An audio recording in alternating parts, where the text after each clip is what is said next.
triangle represents one kid, right? Teachers who get kids with high amounts of prior knowledge, right? Lots of prior knowledge. What are their options to make the match for those kids? Plentiful. Give examples.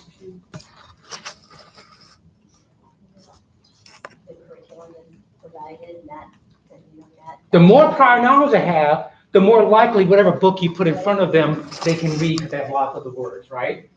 So you can kind of cheat with those. The more prior knowledge they have, the less technically narrow and technically on target you can be. Because you could pull the wrong book for them, yet the kid has so much prior knowledge, what? They'll still be in that zone where they can feel comfortable. What do you talk about in terms of they have more prior knowledge? What about instructional strategy and delivery? If they have more prior knowledge, what? They can teach others. They make connections. Stick with the teacher for a minute. What are the teacher's options instructionally?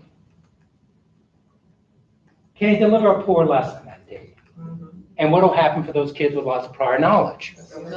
They'll probably plug away. They might get a little antsy, but because they got so much prior knowledge, even if you forgot to introduce a concept, they already know it. So when they get into the book, they're okay. Does that make sense? Yeah. So as a teacher, when you have kids with lots of prior knowledge, your options to create these matches, it just grows exponentially. And you can be technically off base instructionally, and the kids still keep learning because they've had that prior knowledge already under their belt. Does that make sense what I'm saying? And we've all had an experience where the kids might go, oh, you forgot to do this. Oh yeah, I forgot to do it, but the other kids already started their lesson, and they're already doing it because they have so much prior knowledge. And so for kids who have less prior knowledge, little prior knowledge, what are teachers' options for making the match for them? So speak to it. From a task point, what kind of options do teachers have if kids come in with very few vocabulary, with very few word recognition skills? What are your options? You have to break it down. You either have to go find the right book that has just the right amount of words and the right type of words, right? So you don't have the library anymore. You got to kind of be more strategic. And what about instructionally? Can you be off your game as much? No, you can't skip over the introduction of a concept anymore. You can't get by because those kids just kind of sit there and like, what? What's going on? So in that case, as you get into high school, the teachers think the kid's not a learner, right? But really, it's because the kid comes in with less prior knowledge, which means, what is that for them if they're teaching high school science? What are their options? See, they're really stuck. They're stuck between a rock and a hard place because science is science, and ninth grade science has one book, right? I don't get to go and pull language arts novels and all. I can't pull multiple stuff. Which side of the triangle becomes even more important there? If I only got this book, yeah, then how I teach becomes even more important. If I teach without the prerequisite introductory concept and all that, these kids are blown up water, they just don't have it. So for this high school teacher who changed their strategy of instruction, something must have happened that better matched to those 6 kids' prior knowledge if they learned. Is that a fair statement? Can you or the teacher articulate it? The teacher would probably be able to, I hope. I wasn't the case manager on the case thing, but yeah. But you understand, if that teacher is able to articulate and say, I changed my strategy, but my strategy allowed me to better meet the prior knowledge entry skills of these kids. That's really what, it wasn't an activity. It was the fact that I did more preliminary introduction. Or I spent time and had the kids work in group first to teach each other vocabulary words so that by the time the kids got to the science book, they knew more of those vocabulary words. The strategy's purpose was to build and narrow the gap between the students' prior knowledge and that instructional objective so that the kid had some challenge, but what? Not too much. Teachers are really struggling with that. That's the struggle. The more prior knowledge a kid has, the easier my job is. That's why you have sixth grade teachers say that's not my curriculum. That's what they're telling us. They're not saying I can't teach this kid. They're saying I can't teach this triangle who doesn't have enough prior knowledge if you're going to give me that curriculum standard to teach, unless I do which part of the triangle differently. I've got to work my instructions out. Am I making sense? Talk at your tables a minute. Just talk about this, because if we can't articulate this, that might be part of our opportunity to talk with each other.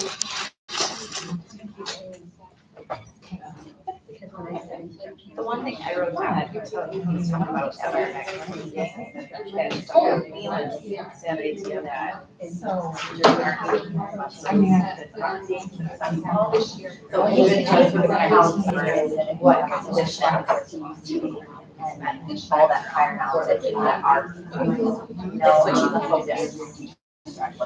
rather than, and what you know, right, I just, but not to they know what it is, when I was thinking about that, then they the task here. And then I get a little more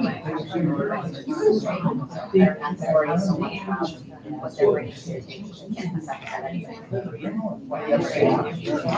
When you said it's great. And we're not in for sure.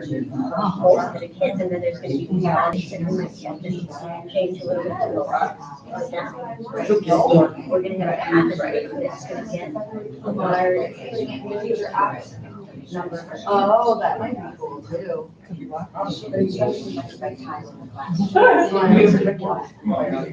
So talking about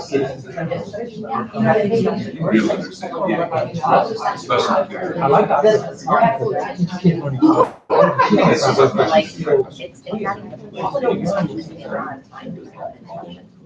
So sometimes that's all you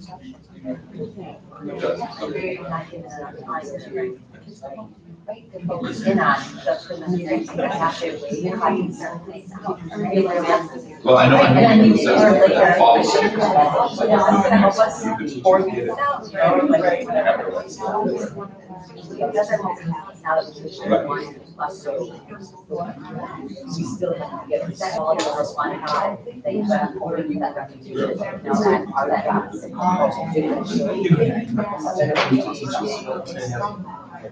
The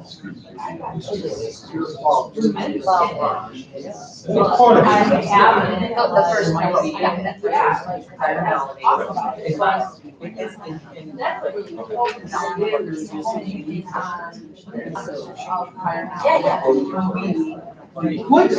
What's the perception check?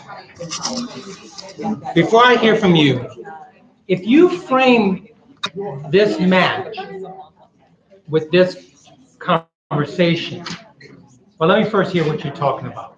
Crystal, what did you say? Oh gosh, I know. That just in my conversations with teachers, I've been doing this for however you've been doing it, minus 3 years, whatever that is.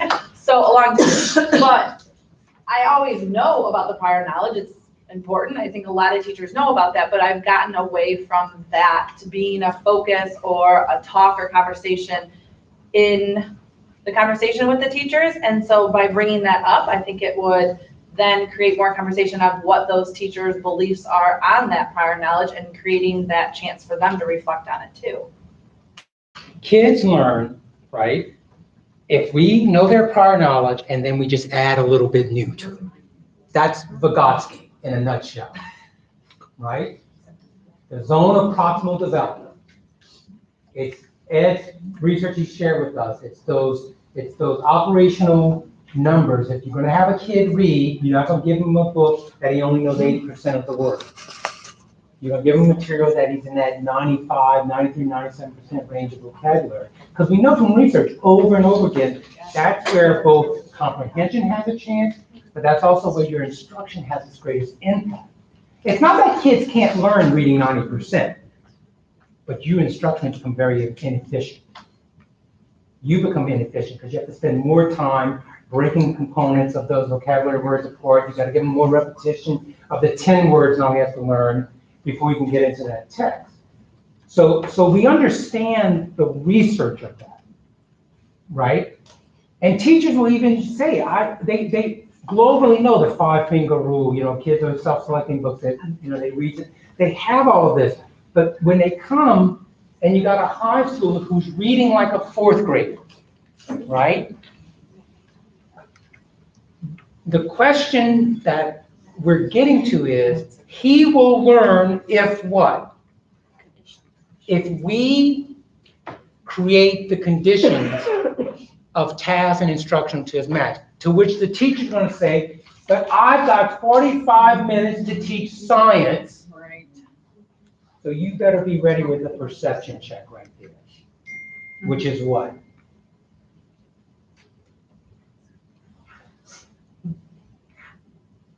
You're between a rock and a hard place. Yeah, like that's not hard. That's a hard place to be as a teacher, because you know he can learn, and I bet you even think that you can help him learn, but you got 40 kids rolling through every half hour, every 45 minutes. But we know that that's the only way he'll learn. Now, once you get to that point, it is a make it or break it, because that person's either going to say, he drowns and I go on, right? Or if I can find different ways to manage this triangle within this group of 30 and meet his needs, I'm more than willing to do that, but I have to tell you, the clock's ticking. Because that's where teachers are stuck, aren't they? All of this is not going to change that dilemma. I'm pointing to my opinion. You understand? Because I've been down this road, and we're gonna Hansel and Gretel the teachers with assessments, and we're gonna talk about assessment purpose, and we're gonna still get to that fundamental struggle, which is I teach 9th grade science and 3 weeks like a 4th grader, and I don't know if I have the skills to make that happen. I don't have the material, and you're telling me keep going. I mean, that's the real dilemma there. So I do think, though, that it has to be elevated. It has to be brought forward because you have teachers that are doing strategies as part of cases and seeing success with the kids. And we kind of leave it there. We don't even take advantage of where we have that impact to really help them reflect on why this worked. This didn't work because the kid changed. It didn't work because we decided the kid wasn't disabled. He learned because by managing your instruction, by making task selections, you met his prior knowledge right in that zone where he can benefit from your instruction. Chris? But wouldn't that impact more kids? If you're, the 24 out of 30. You get what I'm saying that way? The 24 out of 30 can learn very many different ways. Correct. But these few can only learn very regimented way. But what are the chances that that regimented way is going to fit into those 26 other kids' understanding? Probably pretty high, I would ask. Because it's not the instruction. It's the design.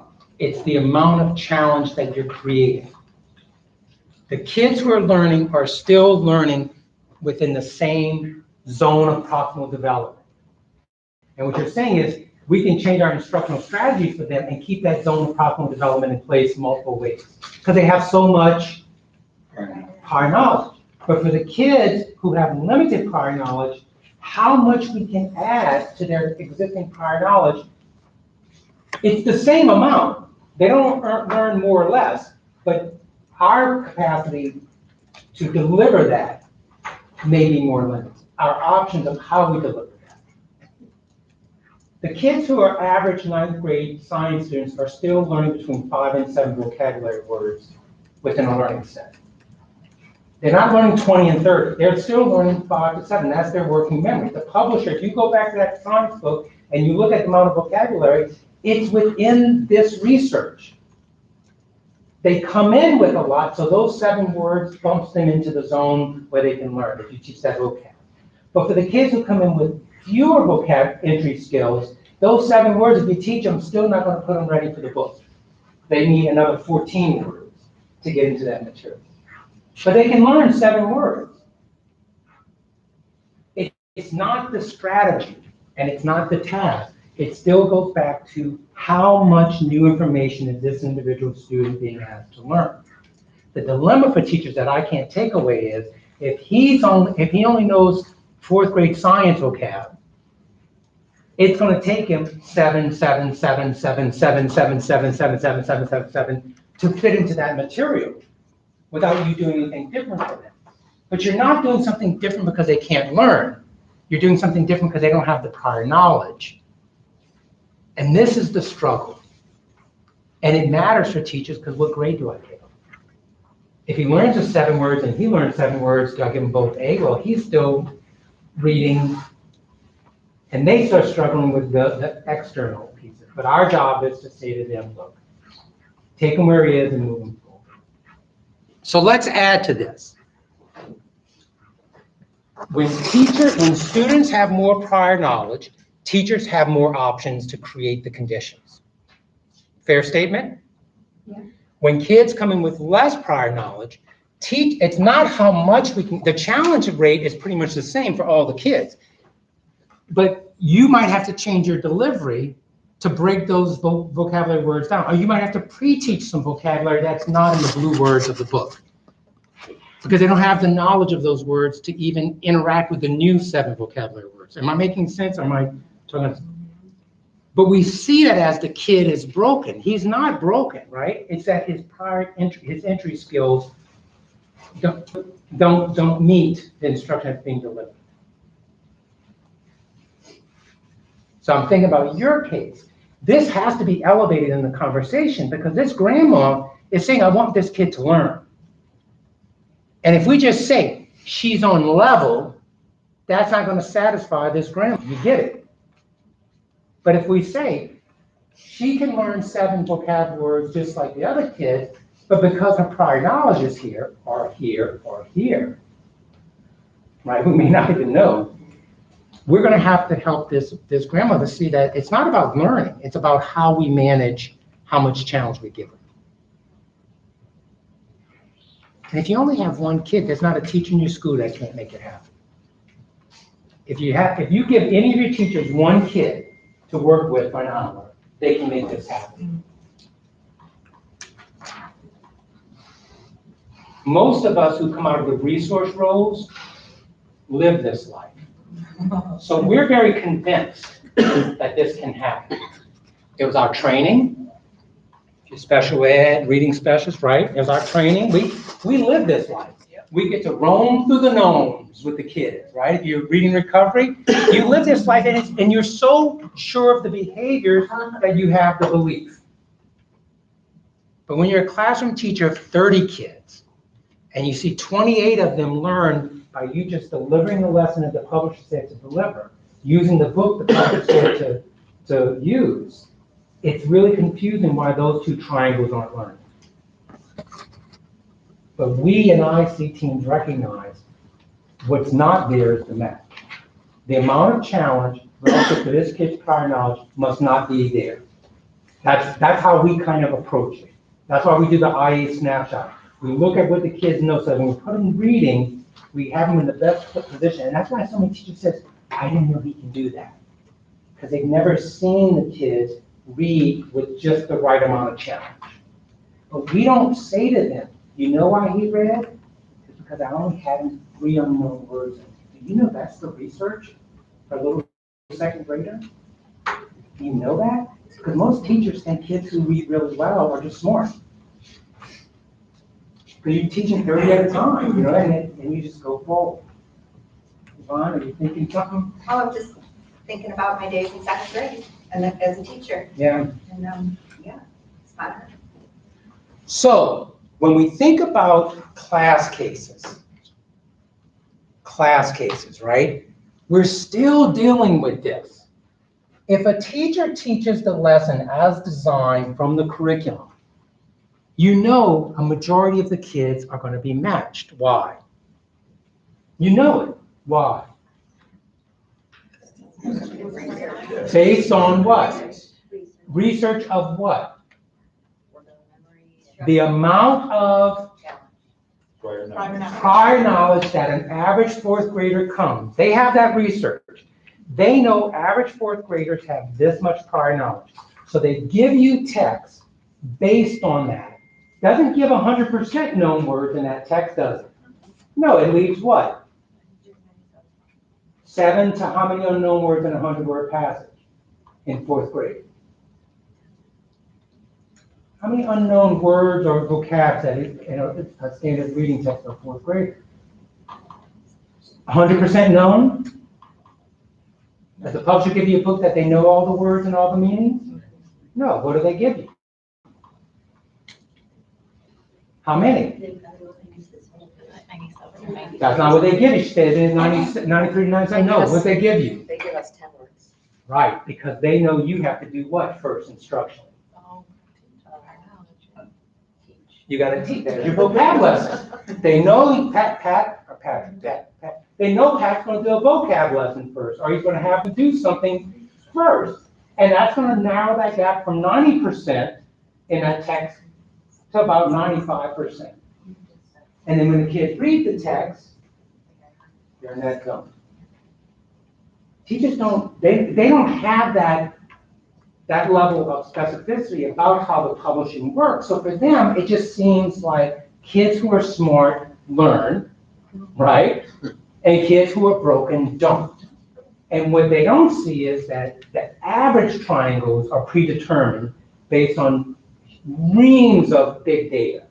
How much do typical fourth graders know coming into the room? And then they produce material, but they always have that instructional component. You always introduce a new concept or a new vocab, because they're not sending 100% known, but they're not sending 95% known. They're sending about 90% on average. And the words always seem like some of them are ones that would be known for the majority of the class. And then sometimes you're surprised, like, I would have thought they would have known this, and they didn't know it. And I'm Yeah. like, wow, I taught that. It's like, oh my God, it's like, it's magic. We had the conversation yesterday. Or the ones they say to teach the kids know, but then There's still mystery. Correct. And that's the two parts of the triangle, right? Kids who come in with too much prior knowledge, right? You got to deal with them too, because now they're not learning. And oftentimes, unless they start misbehaving, they're still not learning. But if they start misbehaving, then that's kind of the canary in the coal mine that tells me as a teacher, oh, something's wrong with him. And then you have your IC case around that one. That's a whole different story, right? Like, well, let's do oh no, he really knows a lot, but he should just pay more attention. And so you get that, right? So what do teachers do in classrooms to deal with the triangles that the publishers haven't accounted for? What do teachers do in classrooms that have to deal with, because we're talking about the middle triangles. There's always going to be triangles come in with less prior knowledge and triangles that come in with what? More prior knowledge. Small group. Why? Because you can group them based on making the match. Like if it helps more than one person. So sometimes the teacher says, listen, I'm going to do small groups, and that way within this group, I'm going to be able to manage the task and my instruction to what their prior knowledge is. Right? What else do teachers do to manage that classroom, that match? Use different materials. So sometimes they level the kids, right? They do all their DRAs and they say, we're going to use different books. And what they're really trying to do is they're trying to manage the match for those groups. Where they really get really antsy about is when they go past 3 groups though. Because in that group is what? We're willing to do 3 groups, but if you got that 4th group, that must be the broken ones, right? So we have this kind of standard in our head about how much we're willing to manage the match before we start saying what? It's the match or it's the what? You get it? The further the kid is from the prior knowledge, expectations, prerequisites of the curriculum, the easier it is for us to keep moving towards broken child. But we know teachers do things to create and manage this match in the classroom, even in your high school classroom, right? What else do teachers do to manage the match in classrooms? One-on-one is basically grouping. I mean, it's still grouping. You're saying I'm gonna do conferencing, right? I'm just grouping down to. Maybe formative assessment to see as you're going through the week, even in a group setting, who needs different matches along the way. So they do DRA, they do some type of leveling, and if they use that to choose books, right? That's kind of that assessment to make a decision about the match. How many teachers in your school think that's why they do grouping? To make the match? All of them, because our school's fantastic. No, but I mean conceptually, how many teachers would say the reason I level my kids' text is so I can create the match? I think they understand it, they don't understand that concept. Yeah, I don't know if that vocabulary is there, but I think that is conceptually, they understand that that's why they're doing that. Because when they get the kid who doesn't fit in the group, though, that's what because when the kid doesn't fit in that group, they say what? This triangle is broken. Then we've left a conceptual understanding, as opposed to saying, I don't know if I have what it takes to have another group. Yeah. I don't know if I can make it work. I mean, I know if I did that, he would learn. Especially if he's an out, like a significant. Oh, outlier. and listen, outliers for teachers are really hard because the more the outlier, the harder it is to cognitively say to yourself, it's me. That's just that's human nature. The further the outlier, the harder it is for us to look at the conditions we're creating for all the successful kids and say, well, it must be within this somewhere. I'm going back to you because I said something to you and you said, I think they get it conceptually. I mean, I think teachers put children in groups so that they can make a match for them. I do think that they believe that's why they're doing it. They're not just doing it haphazardly. Because they're told to. Because they can control the task that way and the materials and. Would it be something for us to talk to them about? What if they don't have the conceptual understanding, but they have to behave it? They know how to make groups, Right. but they don't have the conceptual understanding of what am I really doing with it. Would that be what? If they're not making that connection. So then Would that be an we're opportunity for us? having the conversation. It's like you make the match every day. You are always making the match with your student, like when you're grouping, you're doing this is just making another, we need to make another match. I don't think it's about that skill. I don't think it's about, because I think teachers take activities and strategies and they will use them. But I think when you said, I think, that leaves an open door for us. Because what if your colleague is excellent at forming those groups, but hasn't really made that connection? That all that is doing for you is creating an opportunity to create a match. Because the question is, what if a teacher can keep their kids as a group of 30 and still make the match for all of them? Would that be okay with us, principals? See, if we go in class and say, you gotta have 3 groups, you gotta have 3 groups, you gotta have 3 groups, are we really measuring their conceptual understanding of what a match is? Are we measuring their understanding of a skill to implement? Am I making sense with this? I'm having a hard time understanding this, I'm sorry. Well, then you're the only one. That's it. I'm the outlier. That's it. You. I'm the broken one right here, here I am. To me, when we are creating these groups, we are managing the conditions to make the match of these children. Maybe. I'll stay with you, maybe. Oh, that was the end of my point. Oh. But here, principals. People who go watch other people teach. You guys watch each other teach, right? Because you wouldn't know it. if you go in a room and you've got 3 groups operating, right? The only way you know it's matched, say it's a language arts, let's stick with language arts, man, is if you walked over to that one kid in group and you said, what word, what word, what word, what word? And if this kid in the middle group doesn't know 93 to 97% of the words in the task that the teacher selected by putting them in 3 groups, are they matched? They're in groups. There's a DRA, but you know how that works, right? How many times you do a leveling assessment and you put the book in front of the kid and you go, oh my God, that's really off. I'm challenging what you're saying. The grouping doesn't create the match. The grouping creates more options to create the match. It depends on the group, what the grouping's formulated on. You're saying it's formulated on DRA data. If it's a language arts reading. But then, and so Monday that might work, but are the teachers readapting for their grammar grouping the next day, or which I'm at fault, but you know, you have to constantly change that group to match what the match would be. Because they might be a lower level reader, but really high in vocab, or, right? Like they're. Or if you work on listening skills. Exactly. All of a sudden, the reading group is not the match group anymore. Exactly. If listening is your focus. Right, so I'm thinking of like we do reading instruction, and so every 14 days, we reassess the skill that we group the kids by. And so you are assessing the skill that these kids are then grouped by every 14 days. Yeah. So you're constantly reassessing. So I'm not necessarily thinking of DRA, but I'm thinking of a specific skill that you're closely monitoring. So maybe that's where I don't know. I didn't say no, I said maybe. Right. But I can't answer that. But what you're saying though is teachers increase their options to create the match by introducing structures, right?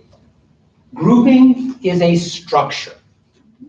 And what it does, it takes 30 kids who read task, challenge, across the board, and you say, if I group them into different groups, I can narrow the amount of challenge when I assign them a text, or I assign them an instructional objective, because it's a skill-based group, right?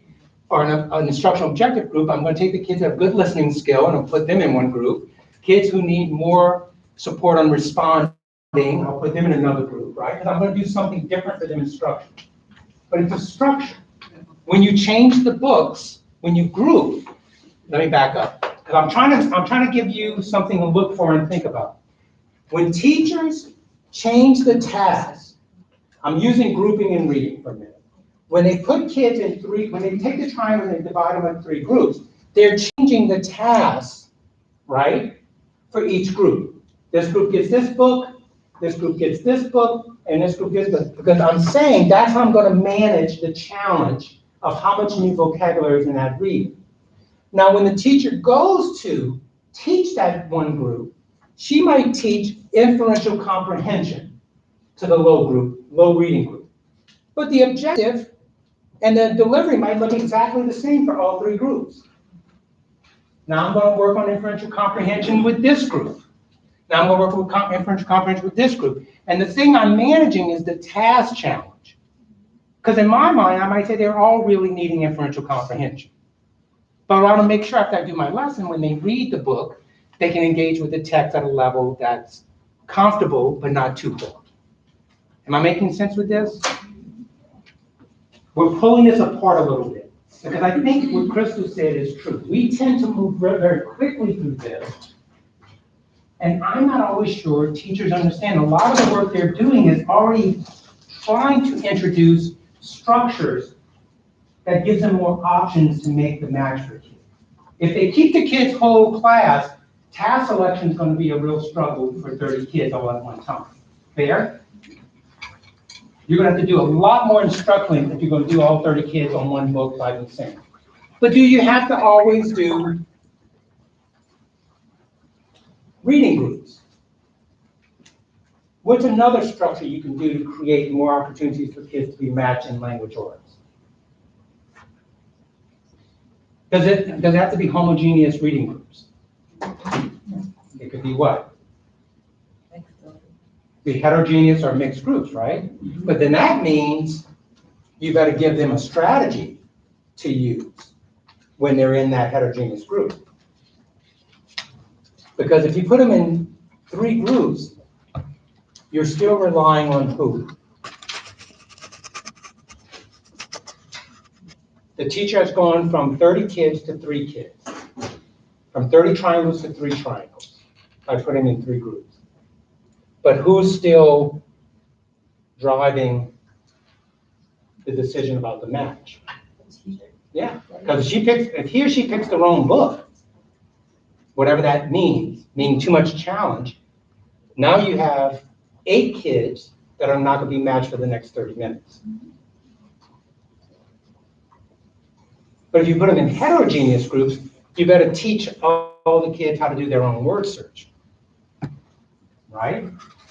When you get to your book, everybody's going to do their own word search, which means they're going to look for what? Unknown. And then the content's going to be what? What's the content? Yeah. And then after they do their own word search in their heterogeneous structure, what do they need to do as another strategy before they start hitting their pages? One way is they can all look up definitions. What else? Exchange meetings. They could just talk about it, teach each other, right? What else they can do?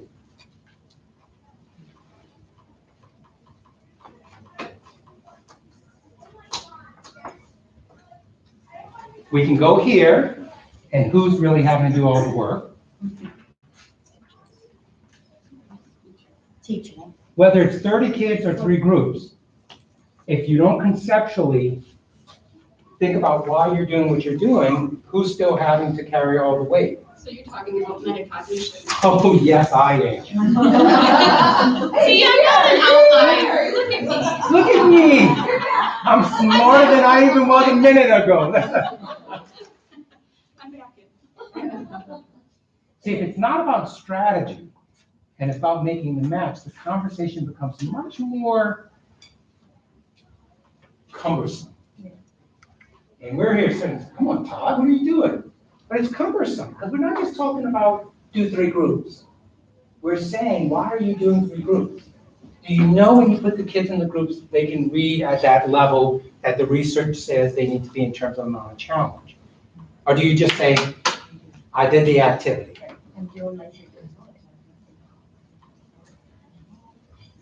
See, I'm not as worried about this high school teacher who changed their instructional strategy for the class but wants to measure the 6, because that gives an opportunity to have a conversation with that teacher about, yeah, let's measure the 6, but do you know why it's working for them? What did you do different instruction that got their prior knowledge more in line with what the curriculum demands to be at this moment? I'm putting this up here because when we get to talking with Stacy, I was gonna say Sarah, Stacy and Pat. I would have accepted Sarah as well. Easy going, right? I want us to think differently about a class case because it really is about how to create more options to create the match. That's all a class case is. And it's really not about the individual triangles. It's more about what are things that I can do as a teacher to create more opportunities for kids to have just the right amount of challenge whenever I can create it. That's what a class case is. Because you already know going in that 25% 25 of the 30 kids are probably learning, which means they're what? That's a real struggle is for the teacher to say, I'm going to do something different. And that different not mean I'm doing something different for these broken kids versus I've got to try different approaches to create the match for these 6 as well. They're not broken, I just haven't gotten the conditions right. That's the struggle. So let's bring Stacy and Pat on up.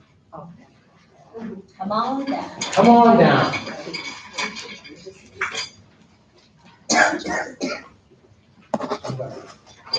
Turn this a little bit. 3 of us sit, I'll sit in the middle. Well, yeah, I'll sit in the middle, because it is about me. No, Pat, you gotta come over here. All right. That's you, little do you know. We're playing with this. This isn't Todd modeling a class case. This is us using the conversation as an opportunity for us to take this conversation from this morning and think about where are the opportunities for us to elevate some of these concepts, all right? And we've got two great teachers here because for background, they co-teach two classes as one.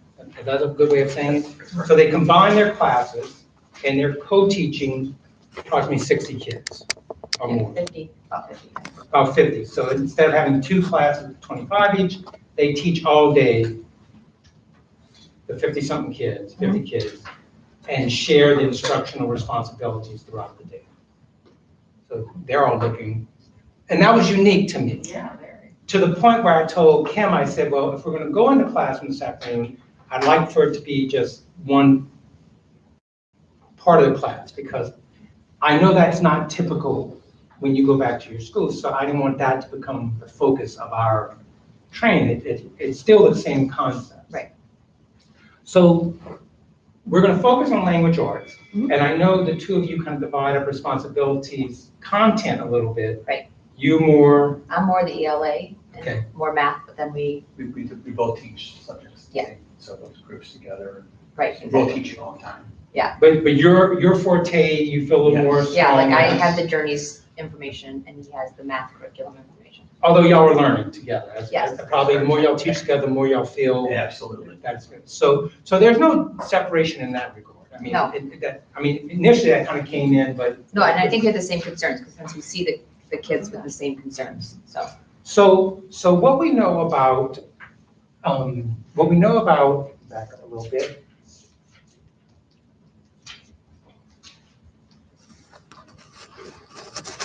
What we know about group, when we talk about individual cases, we kind of think about that store. You said you've done some cases, right? Yes, yes, So you've seen that reading store yes, in some form or other. absolutely. And the idea that as readers, we're always orchestrating these different dimensions of reading as we go along. When we work on individual cases, we kind of want to know where is an individual kid across all those dimensions. Because that's kind of, we're trying to figure out where do we fill into pieces. But from a class case, or from a larger group, you're kind of driven by what you're expected these fourth graders to get good at. Right. Recognizing some of them are bringing more prior knowledge in than others. So right now, as y'all been talking, what are y'all seeing for the class that you're? So I have two concerns, but I want to bring them both to your attention in case one fit more with what you guys are working on today.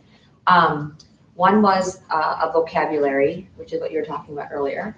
The data is showing that the students will have a really strong week and then a lower week, very strong and lower. It kind of just has been zigzagging a little bit. And so I would like to look more into the instruction of the instruction and tasks of what we're doing to better make that more consistent. And then the other is grammar.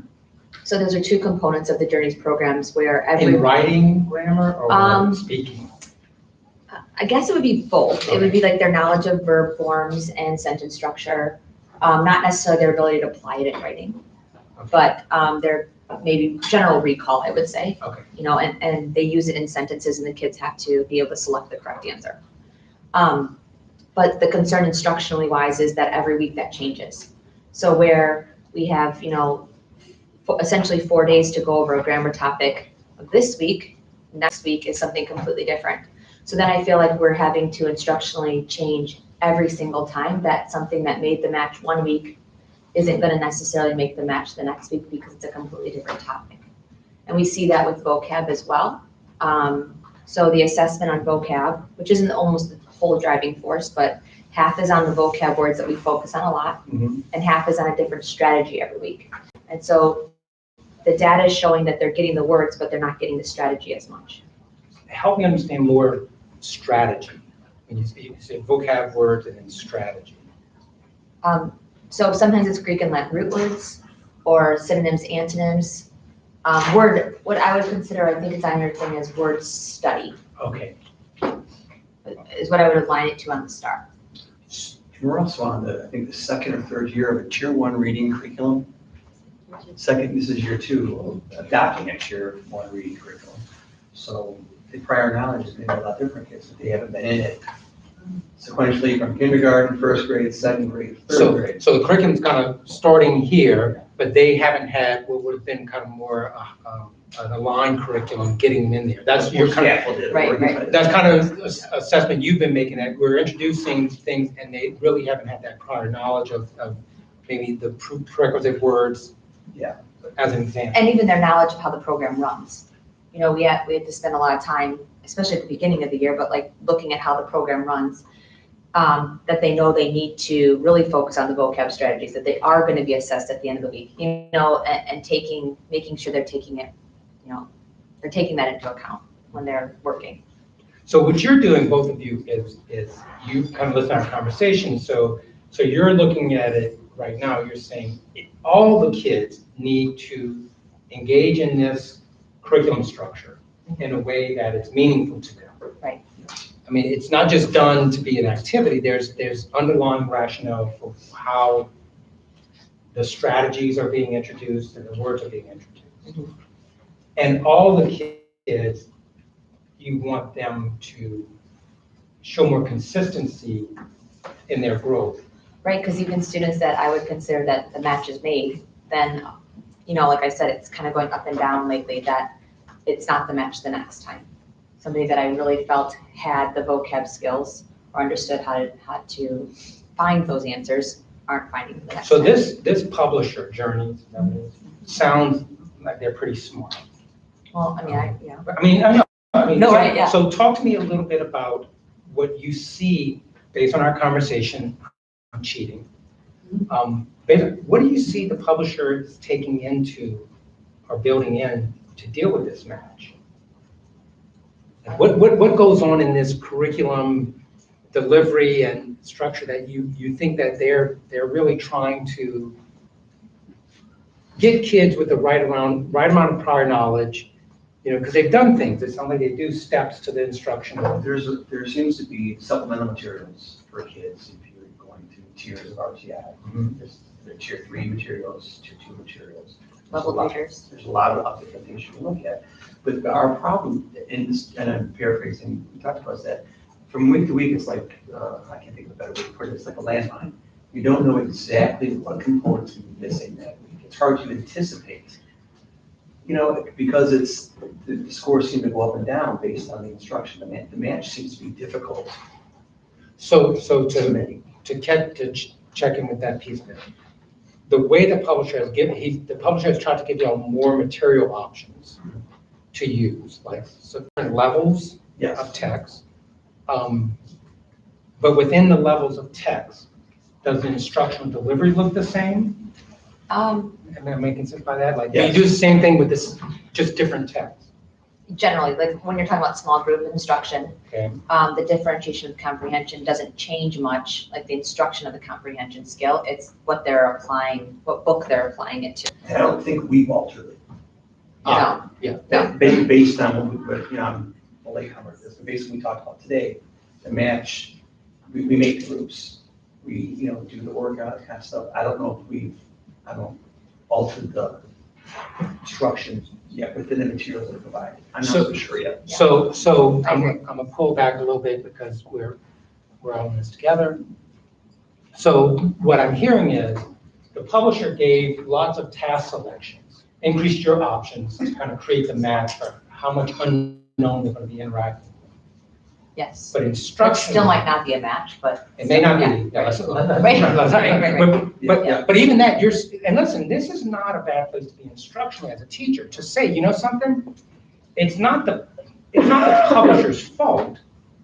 They tried to get everybody in the ballpark, but they're not necessarily gonna be able to get everybody in the right seat and right section, Mhm. right? They tried to give us some options to get the kids closer to what would be seeming like their match.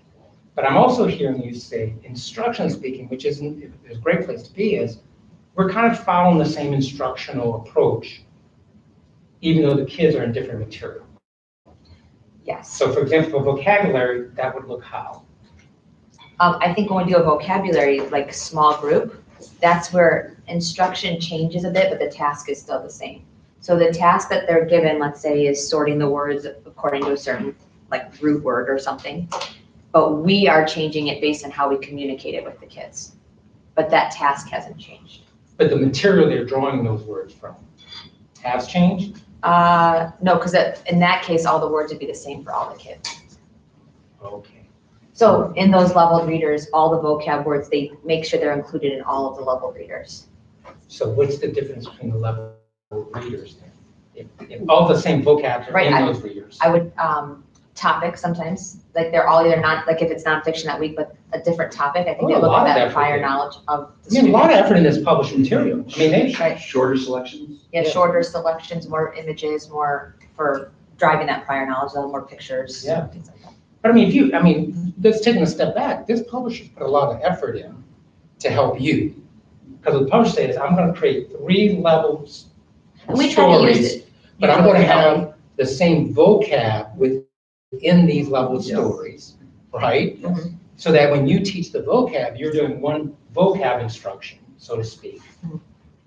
But I mean, that's not an easy task to do, to create 3 different stories and make sure in those stories, the same vocab is gonna be in those stories. Am I making sense when I'm saying that? Yeah, sure. I mean, that's not a small feat. I mean, it's an interesting approach from the publisher to try to create more That window that they need to. that window, but also kind of accommodate you so that you're not feeling like you're, 3 different vocabs every, Or supplementing all the time, running to Right. the copier to print out something to supplement the materials. They seem to be all there. so we can be, a little less on our publishers here, because it sounds like what they're trying to do is manage giving you material that the kids can interact as a reader better, right? More known words in the lower level idea, but embedding within that material common vocabulary. Mhm. So that your instruction around vocabulary and the strategies of vocabulary would look the same in each group.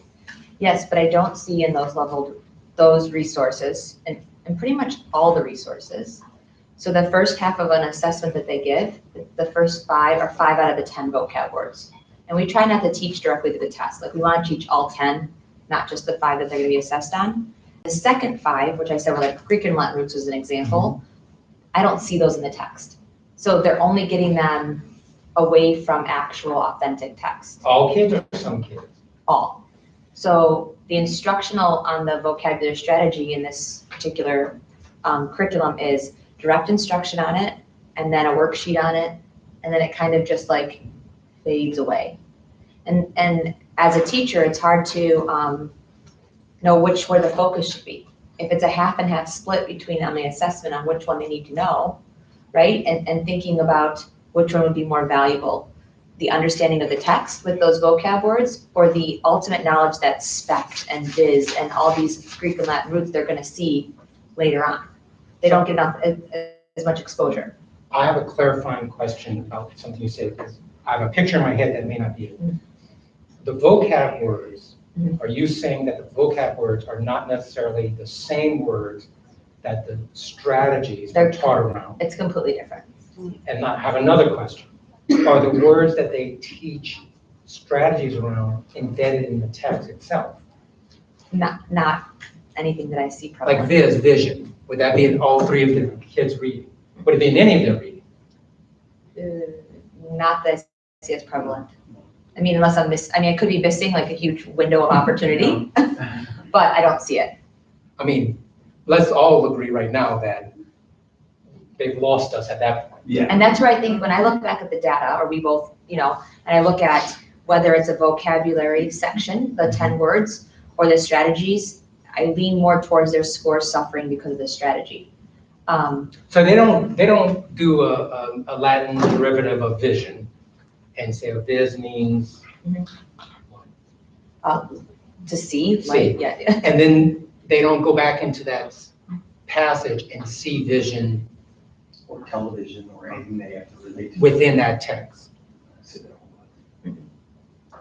I mean, okay. So I'm already identifying as we sit here, and I was sitting over there thinking about my concern, that I need, in my head, in small group, we need to start focusing our instruction less on the 10 words and more on the strategy that we might see them be able to use further in their reading, like longer term. I guess I'm gonna say something, this is not a communication skill. It's just really bizarre because it sounds like the publisher has really worked hard to give you as teachers the tools to create that vocabulary experience in a way that makes your life somewhat easier and makes the kids hopefully closer to their reading. And the strategy just feels so far removed from that. It does, because last week was synonym, oh no, this week's synonyms, a couple weeks ago was antonyms. So it's just like, it's different every time. You know, so it does seem removed, and it does seem to be, I mean, I don't want to base everything on assessment, but it does seem strong on the assessment side for something that isn't really directly instructed on as much. And no application.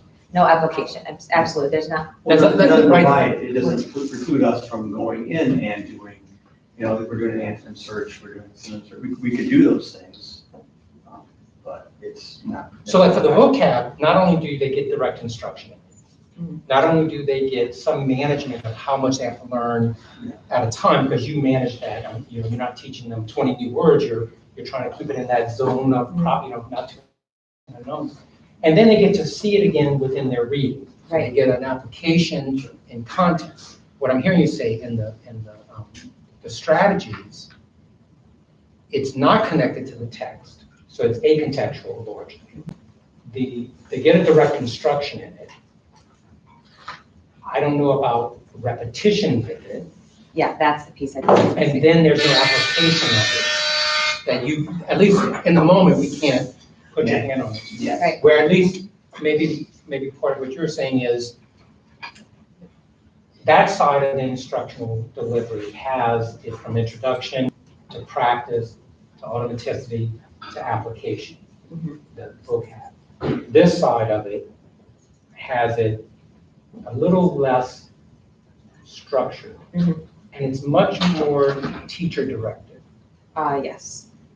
Because you're saying, here's our words. And if they're going to go on a word search in a book that they're independently reading, are those words going to be, are those roots or are those things going to be in their text if their reading level is below average? You know, like depending on the text that they're reading.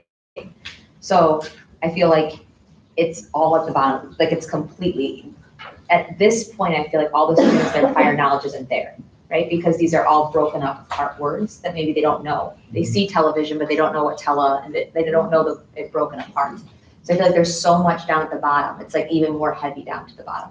And even if you brought it to the word level, like you described, there's the television, at least what I'm hearing you say is, then they don't see it connected into, say, just their text. So they can see that all this work I did over here has some connection to me as a reader. Right. It's kind of like a reading kind of. It kind of becomes a memorization. Yeah. You know, versus an application. And that's a good point, because they don't apply to anything else. You know, I'll take away the word that is for vision, but, you know, television. You know, a lot of kids will say, okay, television, and then can't find where telescope is. They don't. Well, that's exactly what the assessment is too. Exactly. So they're not making the. They give us a couple word choices, like, let's keep going on television. But then the assessment says, what is the meaning of telescope in this sentence? And they're supposed to find that tele means distant, you know, like over distance and, you know, like, and relate that to that word. And that's the definition that you would hope. And so I'm going to speak for you, but in our minds, you're thinking, oh, that's a piece of cake. I told them the definition of that. They should be able to see that that's in there. So it becomes difficult because we feel it's a known in our instruction because it's memorized when really they're not able to apply it. And that's the application stuff. It's easy for them to be able to memorize the words, but if they can't apply it in any of the context, Right. Are they really grasping it, I guess? So if we go back to your initial description, these two pieces kind of exist in your language arts. One is vocabulary, and there's a sense, at least I'm hearing from both of you, it makes conceptual sense to you of the words are embedded in text. We use them a lot in the classroom when we're doing discussions, things like that. We're doing directed instruction on them. They get a lot more opportunity to apply those skills back into their reading context, which is kind of the whole purpose. Any of these,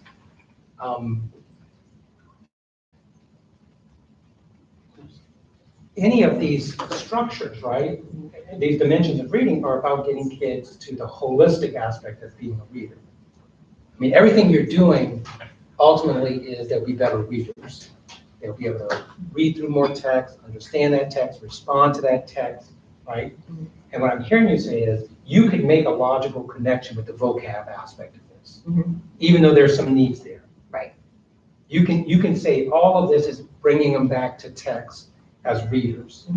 But it sounds like you're saying, I can't even make a logical connection as the teacher between this component of my instruction, whether it's publisher driven or not, and them as readers, because I see a disconnect, which probably means they don't make any connection. It's like, we've just stopped reading now, and now we're gonna do root words. It really is like that. It's like two separate worlds for them. And I mean, this is our second year in the program, so I could be missing something, It could be us, right?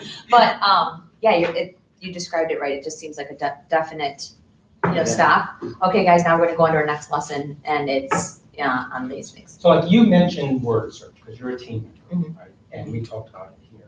We can talk about a strategy, right, of a structure. So you got them in groups, right? Yes. And you said word search, so you can envision the vocab. We haven't taught the class word search, if that's. But they can do their own word search. Yeah, we can show. Because one of the things that you said for that, at least I heard, was we don't know if the assessment that the publisher gives is capturing what they really need. Yes. Fair statement? Whereas if they just went in and told us what they need, we'd probably have a much better idea. How many would pick the words the publisher says, which would be great, and how many don't, they need other words. Okay. Am I? Right, yeah. You explain word search to him. Well, he does word, Okay. we do word search with our intervention group. We So our actually started with Kim last year with a case. She showed me how to do word search. And we did, That was tier 3 strategy readers, you right? guys decided to Exactly. try out. So you can conceptually see Yeah, for the vocab, Sure. we can probably get a little more accurate on our assessment side. If we just had them at least engage a little bit with the word search, so we can at least see is the publisher material. Are you saying like we would have to find a text that had those, whatever that strategy is that week in there? Vocab. Oh, just the vocab side, okay. And I'm saying that. Because what I'm hearing you say is for the vocab, you do an assessment of the publisher words. And you figure out, they get 10. They get 10 and they're assessed on 5. Right. And you said sometimes it's hit or miss with that. That section seems like it's okay. Okay. It's the second section of the test, which is on the strategy. Well, let's stick with the vocab for a minute. Okay. You're still relying on the publisher's 10 or 5. And maybe those ones aren't ones they need. I mean, Absolutely. and conceptually, it would at least. But that could link to the other concern that I left off, which is they're. Hey, don't bring up. No, but they're struggling with nonfiction versus fiction. So they're struggling more with nonfiction. And that has more of those, domain-specific vocabulary, which they maybe would have said, I have no idea what the Richter scale is, when really that wasn't a vocab word. Tenement was, or something. So for that, that's really saying where's their metacognition Exactly. about their own ability to assess their words and meaning. And I'm not going rush into solution. I know what I'm doing here. I'm saying, you mentioned it. So that part of the equation, you can deepen that for yourself as well as teachers. Even if you did it for a couple of weeks and you found out, no, the publisher's assessment's better, you would at least know, are they picking words? Do they have that skill? Do they have that self-assessment? Because they're fourth graders, you need them to carry on. Am I making sense? Let me ask a question. Go ahead. It's clear. So we have the 10 publisher vocabulary words that every kid's do. And we're saying we could use a word search to have the kids go into the text that they look at and pull out words they don't know. Their own words. Yeah. I don't understand those words. And we use those words it would be a group of kids like that, right? These kids don't know these words, they didn't highlight these words, and here we go, there's a match. Those kids are in a group of learning those words, right? Because right now, you're just using the publisher's list. And you're using that to drive the rest of your instruction. The rest of the instruction is vocab instruction, right? Teaching, whatever. You mentioned that. I was just saying that part of it seems like you would at least be a little more accurate to your kids and maybe get a better sense of their own. Yeah, in the skills. last couple of weeks, actually, before I give them all the words, I gave them all the 10, I just said, pick 4 that are ones you don't know. So you're actually doing a modified word search, But, yeah, because even with that. well, more because of time. I didn't have time to teach 10 words to the whole class. You know, like we just didn't have the time to have the direct instruction. So I said, which are the 4 that we all seen that we're stuck on? And I'm like, good, I can drop that one off. It seems like, you know. It just intrigues me though, when we talk about that, is that, the word search of the text we're using for that week. The kids are pretty honest about it, I think, when they do word searches by and large. We also spot check, you highlighted this word, and you pronounce it, you know what it means. So if we did that, just to see. Yeah, for like 5 minutes before they. Yeah, just to see if there's a bunch of words in there, the kids, they may know the vocabulary words, there may other words in there that they have no idea what they mean. I think it'd be fascinating if after they did the word search, you gave them the publisher's test and say, what do you think? Do you think the publisher knows you, or do you know the publisher? You know what I mean? Yeah. Because for them, part of what you're also trying to help engage them in is that learning is about growing from what you know. And the publisher's guessing down from Texas, right? Mm-hmm. But you know what you know, and you know what you know. So that part of it I'm leaving. I don't want to belabor it, but gotcha. It sounds like that part of it, becoming more efficient and more accurate with it, because you're already doing it, would mean having to engage the kids more in their own self-assessment. Yeah, that metacognition. If you're going to get more efficient, if you're going to get more effective, then the learner has to become more engaged. Otherwise you're still stabbing in the dark every week. And long term, there's nothing wrong with talking with kids about, once you find the words, what's the best way to learn new words? How many can you learn at a time? And because someone might have 8, someone might have 4, but letting them know that you won't learn 8 at once, you might chunk it. They're 4th graders. They'll get a lot of that good underlying learning skill. So I'm pushing that to the side a little bit. Okay. And going to the other one. Okay. Which is that other piece of the store, right? Because you said something. You said they do it as Latin. It just seems a lot of the Greek conundrums, yeah. But you see it as it's one way of increasing word study. What are other ways? That we do, or just that kids do? And, yeah, I mean.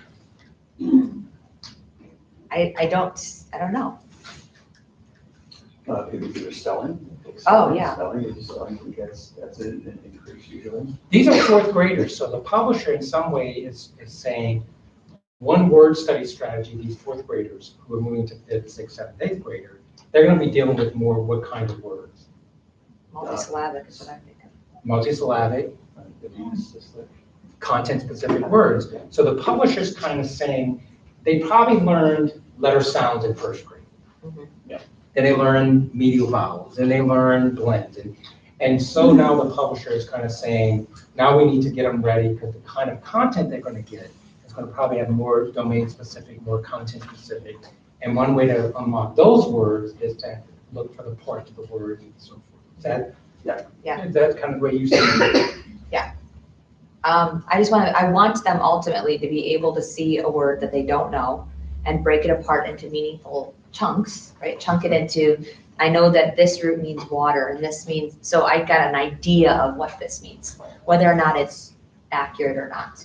And I want them to be able to break that apart. Like I think anybody would. And part of it, you're looking down the road thinking, they have to be able to use these terms and know these for science. They study science in 6th grade or 7th grade or 8th grade.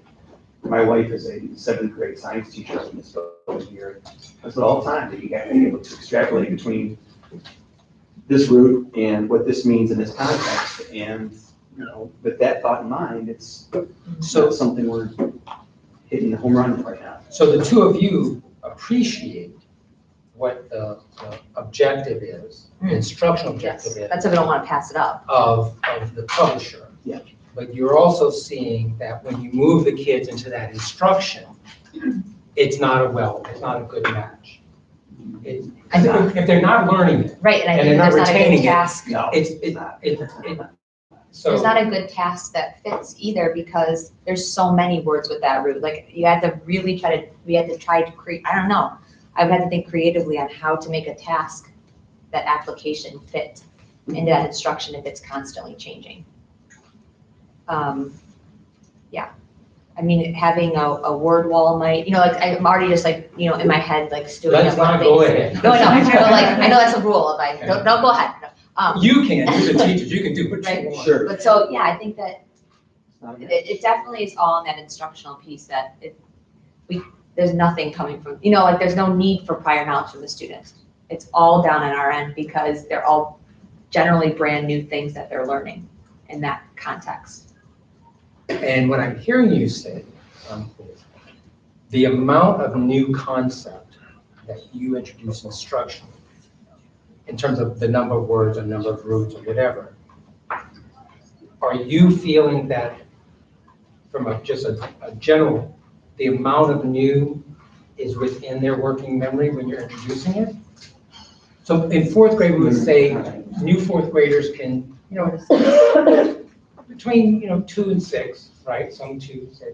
But the idea is that, especially when it's a discrete skill like that, right? Because it has no meaning outside of, do you think as you're. Well, how does working memory work when it's ELA concepts and math concepts in the same day? Well, Like, remember, remember. is it 4 to 6 in each subject area? Yeah. Or- Okay. As long as you follow good instructional practice. You Okay. introduce, then you practice with feedback, right? You gotta practice till they're accurate. Then you give them practice till they're automatic. So the reason it works in math is because you introduce a new concept, then you give them practice opportunities where they have to check each other's work, and then you send them home with homework and you have them practice till they become very automatic. So that's why we can have all these Okay. multiple subjects. So what I've heard from you is, the first reflection is, how much new strategy word are we introducing? Because biz, tele, If there's 5 roots or 4 roots Right. plus any of the vocab words that they didn't know, that Right, was in the but like- previous segment of this Right. instruction. but like maybe Are those. they blended together, this instruction, or? Well, I mean, it all takes. takes place in 4 days. So that's why I'm thinking like, those are all things that are happening on the same days. They're also learning a grammar topic. Like there's so much, so I would like to limit that. So let's stick with the strategy for a minute. Because obviously you've shifted gears instructionally at some point with the kids. They know what the vocab is. They see those vocab words, they see, and they, at least, I understand. Yeah. they're coming from this book. And they know we're working on meanings and how to pronounce it. But then somewhere in your instruction, it shifts to this strategy. Disconnected, yeah. And what does that look like? You say, put your books away now, we're gonna get out this? No, so we do our whole group at one time. Mhm. So there's generally like 3 or 4 lessons in that whole group setting. So with the text, a vocab review, a grammar, and, so that would be one section, and it would be similar to what you're saying, where it's, all right, we're closing down this section on grammar and we're opening up this section on vocab.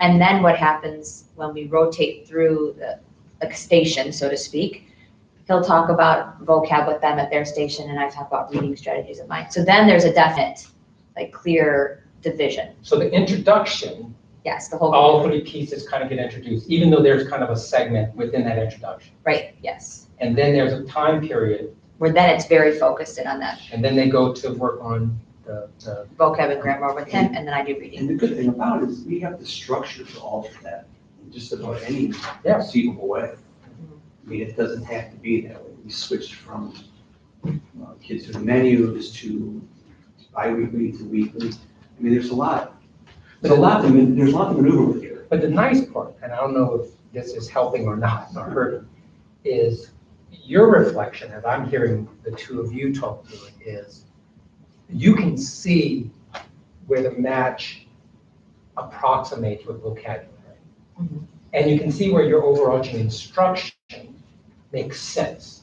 It comes from the text, it Works with the text. works with the text. There's lots more opportunities to practice and have it. When you go back to a small group, you're going back into the text with those vocab words, and you can correct any misconceptions, you can get a lot more accuracy, and you can get them automatically. You see that piece working. Mhm. You can extend that by maybe having them do a little more of the metacognition about it, so that they can be more involved in assessment. It sounds to me, for the 2 of you, The strategy part just feels more fragmented Yes. in general.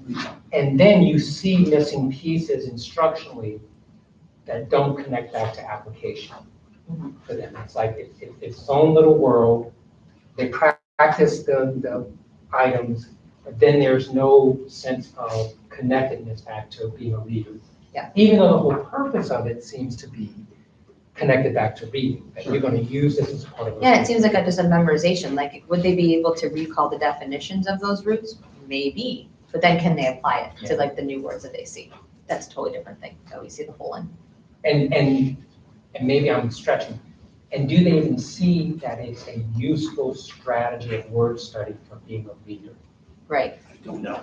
No, I don't. Yeah, but it almost feels like it just kind of, it's its own little thing for them. And for you, you're saying it feels separate. So I'm sure for them, it's like. Right, and I'm not saying, I don't know if this goes with the broken child, but I think it also depends on their reading level and ability. The struggling readers are probably not going to use that as a tool when we want them to.